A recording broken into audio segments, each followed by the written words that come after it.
क्योंकि इन्हीं 5 समाधियों की स्थिति के कारण आध्यात्मिक स्तर के कारण अन्य किसी को आप 4 भिन्न भिन्न स्वरूपों में दिखते हैं। जीव तो दिखते ही है, इसके अलावा भी 4 द्रव्यम कर्मम कालश्च जीव स्वभाव वस्तु। 4 द्रव्य कर्म यानी चरित्र, स्वभाव और काल के रूप में अनुभव होते, शरीरधारी के रूप में तो होते ही हो क्योंकि आप वासुदेव के ही स्वरूप हो। वासुदेव यानी भलाई के देवता, जो भलाई के लिए आपको प्रेरित कर रहे हैं, इसीलिए तो आपको ये शरीर मिल रहा है ना। एक साधन है। भागवत का यह श्लोक है, महत्वपूर्ण है। द्रव्यम कर्मम कालश्च जीवे स्वभावस्तु वासुदेवात् न अन्य परो तत्वतः, इस प्रकार से बतलाया गया है। तो इन का उपयोग आपको इन श्लोकों में होना है। उपद्रष्टा अनुमंता च। अब हम लोग जानने की चेष्टा कर सकते हैं कि हम में से कौन किस आध्यात्मिक स्तर में है। उपद्रष्टा की स्थिति में कौन है, अनुमंता कौन है, कौन भरता है, कौन भोक्ता के विशेष अवस्था में है, और कौन महेश्वर अवस्था में, कौन परमात्मा के सदृश निर्गुण निराकार ब्रह्म को साक्षात कर करके आध्यात्मिक पुरुष बन चुका है। यद्यपि ये भी सही है कि प्रत्येक मनुष्य में ये गुण होते ही हैं। गुण ना होंगे तो फिर उसका प्रकटन कैसे होगा। लेकिन यहाँ पे विशेषता की बात की, विशिष्टता की बात की, किसमें विशिष्ट लक्षण है, उसको जानेंगे कैसे। आध्यात्मिक चेतना को जानना कैसे है, तो ध्यान के माध्यम से, ज्ञान के माध्यम से, मंथन के माध्यम से, या श्रवण के माध्यम से, श्रुति स्मृति अनुभूति दृष्टि के माध्यम। तो यहाँ बतलाया जा रहा है, गीता के 13वां अध्याय है और 24वां श्लोक है। इसमें 4 अवस्थाओं का वर्णन किया गया है। ध्यानेन आत्मनि पश्यति केचिद् आत्मनम् आत्मनाम् अन्ये सांख्य योगेन योगेन कर्म योगेन च परे। 4 प्रकार की अवस्था है। ध्यान में आत्मा को जो दर्शन करता है वह स्वाभाविक है, जो आपके प्रध्यास न्यास किए हुए सामिप्यता का बोध किए हुए सामिप्य सुख प्रदान कर रहा है, रुचि नित्य को प्रभावित कर रहा है। वह चेतना को जिसने निर्शील विवेक के माध्यम से जानना सीख लिया है, वह सूक्ष्म लोक में वास कर रहा है, सूक्ष्म शरीर पर अध्यास कर रही है और सूक्ष्म लोक में वास कर रहा है और सामिप्य समाधि लाभ ले रहा है। पहला, बौद्ध दर्शन में सूक्ष्म शरीर को, सूक्ष्म लोक को भोग लोक कहा गया है, क्योंकि आपकी देह पे जो अध्यास कर रहे होते हैं ना, प्रारब्ध बन करके, वह विशेष लोभ से आते हैं। हिंदू धर्म में कहा गया ऋण लेने के लिए आते हैं, ऋषि ऋण, पितृ ऋण, या फिर कहिए देव ऋण। तो वह भोग शरीर होता है। भोग शरीर यानी कि भोगने वाला भोक्ता के रूप में होता है।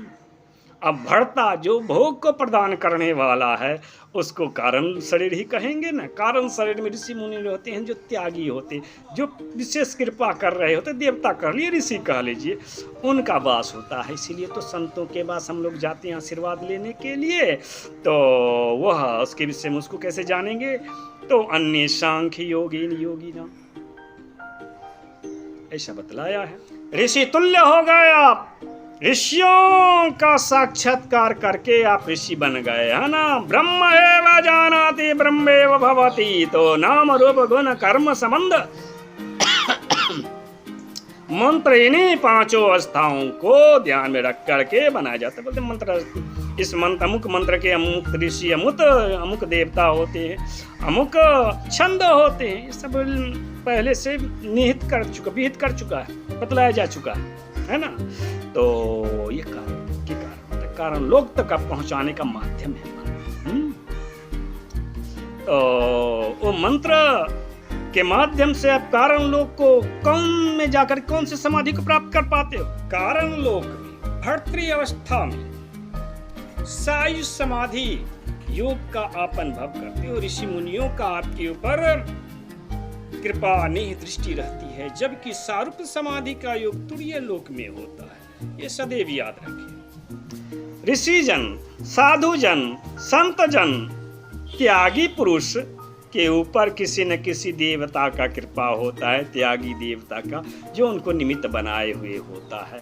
तो उनका सानिध्य लाभ करने के कारण वह अपने स्तर में ही विशेष हो जाते हैं, तूड़ी अवस्था को प्राप्त कर लेते हैं।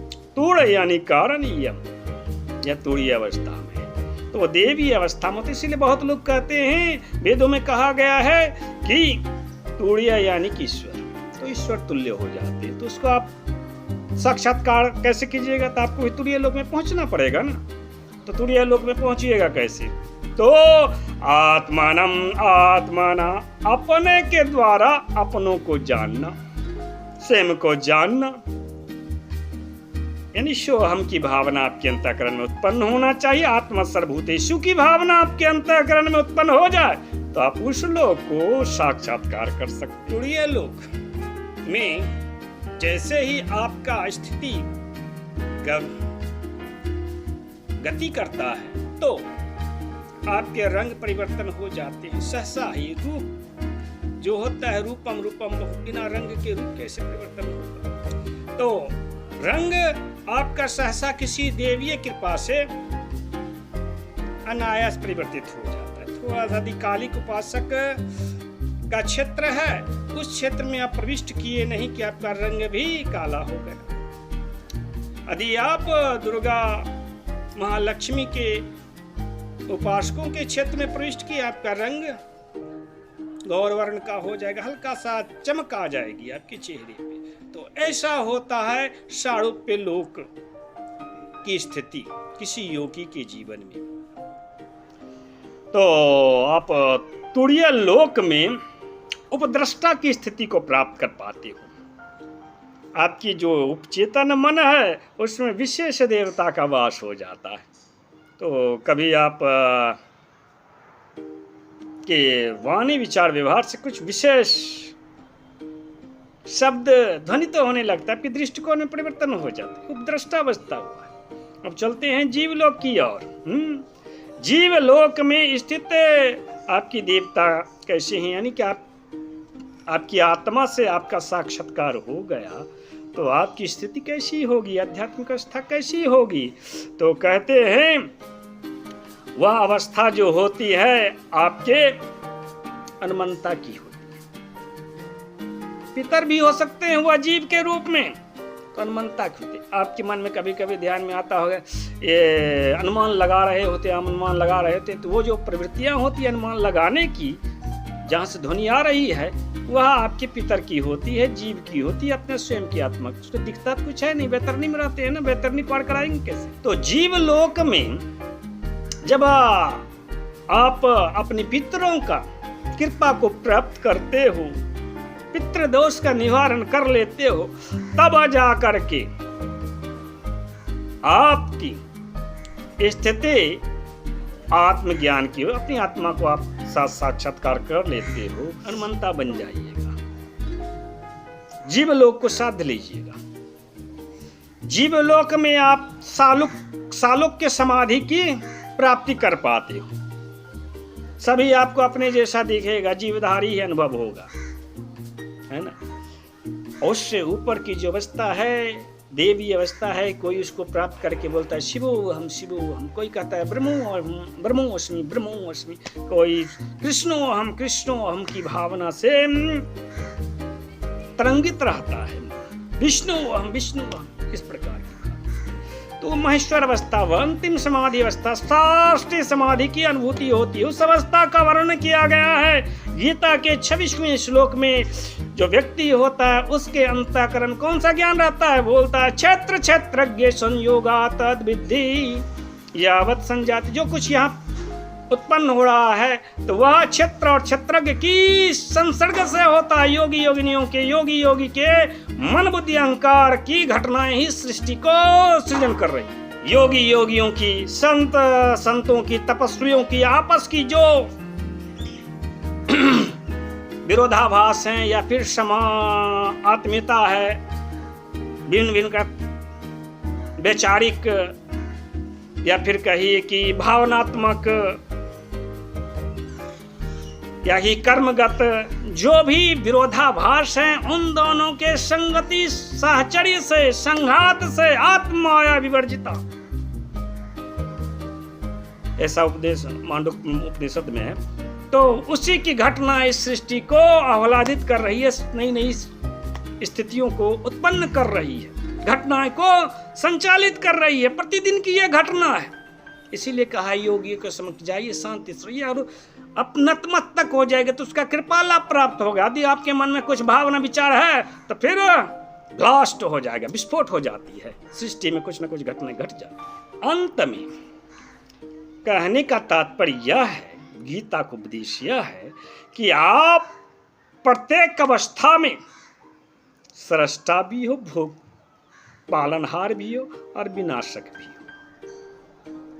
आपकी बुद्धि यदि रचनात्मक शक्तियों से ओतप्रोत है तो सृष्टि में क्या है, रचनात्मक शक्तियों का विवर्धन होगा।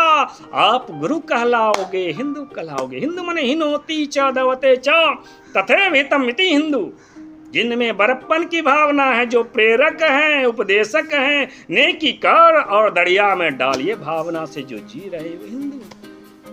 तो ऋषि मुनि यही बनने की चेष्टा कर रहे थे, तभी तो उनको गुरु कहा गया। भारत को विश्व गुरु कहा जाता था, इस देश को हिंदुस्तान कहा जाता था, हिंद कहा जाता था। तो प्रत्येक मनुष्य में कोई न कोई संकल्प होता है और ये सृष्टि कल्प है। इस कल्प में सत्व एक भावना प्रबल है और उत्पत्ति होते रहती है। जहाँ सत्व है वहां पे कुछ भी आप डाल दीजिए, जो भावना डाल दीजिएगा वही क्या हो रही है, विप्रमान। अहंकार जो है वही भागवत की पंक्ति है, अहंकार जब विकीर्ण होती है, फैलती है तो कोई न कोई घटना घटते रहती है। अहंकार आपस में टकराती है, मन बुद्धि अहंकार आपस में जब संघात होता है तो कुछ न कुछ घटनाएं घटती ही है, क्योंकि ये सृष्टि जो है कल्प कहलाती है। और आप तो सुने हैं कल्प वृक्ष का जो जड़ है ऊपर है और फल नीचे। ऊपर में कौन है? ऊपर में साधु संत जो माहेश्वर भाव को प्राप्त कर चुके हैं, जो सारस्वती समाधि में हैं, जिनके लिए देवी देवता प्रत्यक्ष हैं, हमारा ही स्वरूप है।